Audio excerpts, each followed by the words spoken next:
estamos en línea con Juanjo Benítez Rickman, director de Digital Asset S.A., para hablar justamente acerca del veto del pasado lunes, esto que se daba a conocer de parte del Ejecutivo que vetó finalmente este proyecto de ley que de cierta forma buscaba a regular a las criptomonedas en nuestro país. Para hablar sobre este tema ya saludamos a Juanjo. ¿Cómo estás?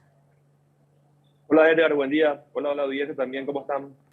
Desde ya nosotros agradecidos por este contacto y quisiéramos conocer más el alcance de esto que se da a conocer. Hablábamos de un proyecto de ley que directamente apunta de cierta forma y a grandes rasgos a regular o tal vez a acompañar el proceso de la operatividad de las criptomonedas en nuestro país. ¿Cómo deberíamos de entender esto y si podíamos de nuevo explicar a la ciudadanía en general cómo se venía dando hasta finalmente lo que se da a conocer? Bueno, miren, básicamente este proyecto era un proyecto de ley donde básicamente daba protección a la inversión tanto local como extranjera, ¿verdad? Yo estoy muy apenado realmente que desde el Ejecutivo no hayan realmente estudiado esto, hecho una investigación un poco más realmente detallada sobre lo que es esta nueva tecnología. Y bueno, la verdad es que los beneficios que tiene esta industria para lo que sería el país son muchos, desde el ingreso de dinero por parte de importaciones de equipos, consumo de energía por parte de esta industria para la ANDE. Para que más o menos la audiencia tenga una idea, por cada megavatio ingresan a la ANDE unos $50.000, que son más o menos unos 350 millones de guaraníes por cada megavatio. Entonces, imaginémonos realmente que si viniera mucha inversión extranjera, que de hecho ya está en Paraguay, esto sería muy beneficioso para el país. La verdad es que hubo organismos del gobierno que estuvieron en contra de este proyecto, entre ellos el Ministerio de Industria y Comercio, básicamente diciendo de que esto no era una industria, pero también había que entender un poco también que hay que acompañar la tecnología, ¿verdad? Y en realidad estamos muy convencidos de que esto era algo muy beneficioso para el país, dando mano de obra a mucha gente, mano de obra calificada también, por supuesto, ¿verdad? Porque se necesita de hecho, ¿verdad? Gente muy entendida en lo que tiene que ver con tecnología. Entonces, creemos que realmente es un retroceso en la realidad, pero entendamos también de que Paraguay posee todas las leyes para que este tipo de industrias también se puedan desarrollar, ¿verdad? Entonces, básicamente al tener un proyecto de ley o al tener una ley que pueda garantizar un poco la protección a la inversión, era muy interesante para cualquier inversor que venía de afuera. Pero bueno, vamos a continuar de todas maneras como veníamos trabajando, ¿verdad? Porque esta es la verdad, como decías al comienzo vos, esta es una industria que ya prácticamente tiene unos 10 años funcionando en Paraguay. Entonces, vamos a seguir trabajando para que esto se siga desarrollando y seguir aportando un poco de cultura, un poco también sobre esto a todos ahí en Paraguay, ¿verdad? Ahora, ¿cómo puede entenderse de que la criptomoneda o la minería de criptoactivos, como bien decías, ya tiene una operatividad o al menos ya se tiene un historial que podría ser válido para generar justamente ese interés en lo que hace a inversiones? Y por sobre todo también en un mercado que, como bien decían algunos expertos, tiene mucho por ofrecer. Pero paralelamente hablamos de organismos, hablamos de instituciones públicas que al parecer no están acompañando esto. ¿Por qué cuesta tanto? ¿Qué es lo que hace falta? Y si se puede tomar de ejemplo lo que sucede en otros países y si esto podría aplicarse aquí en Paraguay para que nos puedas explicar también. Bueno, hay que entender que los organismos que estuvieron en contra de esto son el Ministerio de Industria y Comercio y el Banco Central. Como argumentos presentaron de que no se daba mano de obra, o sea, no se daba mucho trabajo, eso por parte del Ministerio de Industria y Comercio, y por parte del Banco Central realmente el argumento que presentaron tampoco consideramos que sea importante, en el sentido de que ellos hablaban mucho de que el Bitcoin particularmente como activo es un activo súper volátil y que no tiene respaldo de un banco central. Pero básicamente esa es un poco la naturaleza de estos activos digitales, ¿verdad? Entonces, nadie está cuestionando si es un activo volátil o no. Lo que estábamos tratando de promover es de que se genere puestos de trabajo, de que ingrese dinero al país a través de impuestos por despachos de importaciones de estos equipos, de que ingrese dinero al país por consumo de energía, como yo estaba diciendo. Y en países del mundo esto está muy, muy avanzado. Hay que googlear un poco nada más y van a encontrar de que varios, por ejemplo, senadores en Estados Unidos, por ejemplo, están acompañando este tipo de iniciativas, particularmente en estados como Texas, mismo en la Florida, por ejemplo, también, ¿verdad? O sea, el mundo se está dando cuenta realmente de que esto es algo que vino para quedarse y tendríamos que acompañar nosotros todo esto. Por eso yo digo, más que nada, pensando un poco de una forma súper idealista, ¿verdad? Pero esto es algo que beneficia al país, ¿verdad? Por sobre todo.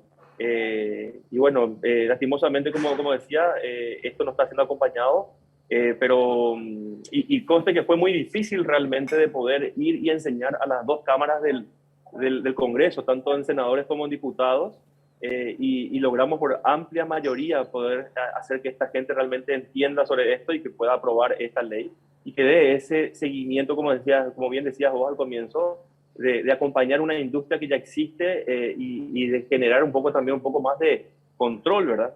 Porque básicamente esto es algo que ya existe y en el proyecto de ley básicamente se otorgaba justamente poder a diferentes organismos del gobierno de que puedan justamente acompañar, controlar y así también hacer cumplir esta ley en el sentido de que se hagan las cosas bien, ¿verdad? De que todas las empresas que se dediquen a esto puedan estar también registradas, por ejemplo, en la CEPRELAT, porque hay que entender de que somos también sujetos obligados de reportar operaciones sospechosas. Hay que acordarse de que Paraguay acaba de tener una calificación positiva por parte de Gafilat. Nosotros participamos el año pasado de esa evaluación también como industria de activos virtuales, ¿verdad? De proveedores de activos virtuales. La CEPRELAT es un organismo que nos acompaña bastante, estamos muy de la mano con ellos, ¿verdad? Trabajando justamente para poder poner reglas claras a esto. Entonces, no nos queda otra, Edgar, que seguir continuando trabajando con esto. Yo creo que, como te decía al comienzo, es un retroceso porque pienso que cualquier inversor que piensa en Paraguay como un país para venir a invertir, hoy se encuentra con un proyecto de ley vetado, entonces, bueno, no es tan agradable, digamos, para venir a poner dinero en el país y que uno no tenga esa seguridad, ¿verdad?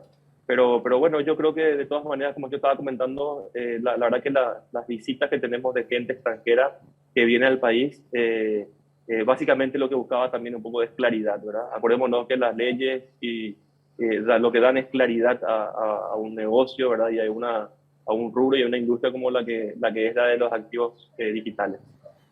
Mientras tanto, podemos decir que estos activos digitales van a ser dentro de lo que es el mercado en sí, autorregulados, por decirlo de cierta forma, porque lo que se buscaba era un acompañamiento y no así la intervención de las autoridades apuntando siempre a la transparencia. Sí, mira, hay que entender la ciudadanía y la audiencia y todos tienen que entender que realmente estos activos digitales no son monedas, son mal llamados monedas, ¿verdad? Es solamente para que se entienda, yo creo que se utiliza este término. Básicamente son activos digitales. Entonces, como activos digitales, bueno, básicamente tienen un comportamiento de commodity, básicamente, ¿verdad? Son productos. Entonces, básicamente lo que hay que entender es de que esto no afecta en ningún caso nada de soberanía, ni nada que ver que tenga con el tema del guaraní, ni nada por el estilo, ¿verdad? Entonces, básicamente hay que entender que estos son activos digitales, esto es algo que genera trabajo, esto es algo que realmente ayuda al país a tener ingresos.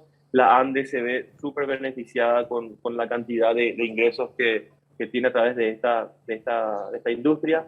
Y bueno, hay que entender que esto funciona de esta manera y que realmente es algo muy beneficioso para el país, ¿verdad? Ahora, hablando del potencial, hacemos mención de este reportaje de la BBC que había destacado inclusive semanas atrás que es la ciudad de Villarrica, existe Ujú. una efervescencia en lo que hace justamente a la inversión o hacia el negocio de las criptomonedas o las monedas digitales o mal llamadas monedas, como bien decías, y se habla ya inclusive más Ujú. de 30.000 computadoras o servidores que están dedicadas en función a esta herramienta. Es por eso que se habla de tal vez de una necesidad de dejar bien en claro cuáles son las exigencias para que esto siga operativo. Hablamos de energía, hablamos de control, hablamos de todo lo que tenga que ver con acompañar esto. Sí, eso justamente prevía este proyecto de ley. Básicamente, es muy importante poder tener un control sobre el origen de los fondos justamente también utilizados para poder realizar este procedimiento que es la minería de Bitcoin. Hay que entender que la minería de Bitcoin es un proceso de validación y registro de las transacciones en el sistema que se llama blockchain. Entonces, realmente es muy importante tener ese acompañamiento, como decías vos, de organismos de control como la CEPRELAT, por ejemplo, ¿verdad?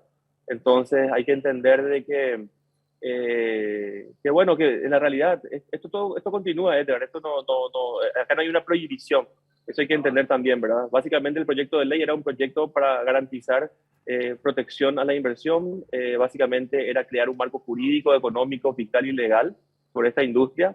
Entonces, lastimosamente, como yo decía, es un retroceso, pero vamos a seguir trabajando, ¿verdad? La verdad que es muy difícil poder conseguir que esta ley se promulgue de toda manera porque hay que conseguir mayoría absoluta tanto en las dos cámaras del Congreso, en senadores y en diputados, ¿verdad? Juanjo, Pero bueno, justamente yo creo que veremos las alternativas. sobre ese punto, Sí. esto lo van a volver a presentar con algunas modificaciones, ¿van a insistir en esto? Yo tengo que hablar con los congresistas que presentaron, quienes presentaron esto, en particular con el senador Silva Facetti, pero prácticamente, como te decía recién, es muy complicado poder hacer que esto pase, porque se necesitaría una mayoría absoluta de ambas cámaras, ¿verdad? Pero bueno, como decía yo, vamos a seguir trabajando en esto, en ver cuál es el siguiente paso un poco también para que esto también continúe, ¿verdad?